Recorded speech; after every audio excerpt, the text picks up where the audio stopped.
Processed food কখনো burn করা যায় না। ধরেন আপনি অনেক ব্যায়াম করেন, পিজা, বার্গার, স্যান্ডউইচ খাচ্ছেন, কোক, কেক এগুলো খাচ্ছেন, মনে রাখবেন ওই ক্যালোরি বার্ন হয়, কিন্তু ওই যে কেমিক্যাল বার্ন হয় না।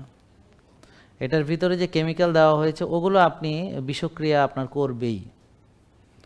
তাহলে আপনারা যদি জিমও করেন, এমনকি ব্যায়ামও করেন, এমনকি দৌড়ানো, তারপরে যদি ওই খাবারগুলো খান তাহলে আপনি রোগী হবেন। যেমন তামিম ইকবাল, সে তো একটা প্লেয়ার, সে কেন মাঠের ভিতরে হার্ট অ্যাটাক করলো খেলতে খেলতে?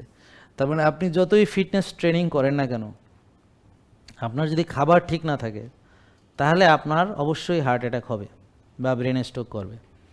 আর যদি আপনি ধরেন ব্যায়ামও করেন না বা কায়িক শ্রমও করেন না এবং খান, তাহলে সিরিয়াস আপনি রোগী হবেন, অনেকগুলো রোগ হবে একসাথে, একটা দুটো না, অসংখ্য হবে, একটা একটা করে আসবে।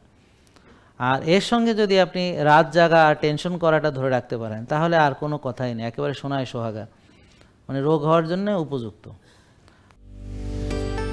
জেকে লাইফস্টাইল, ওষুধ মুক্ত সুস্থ জীবন।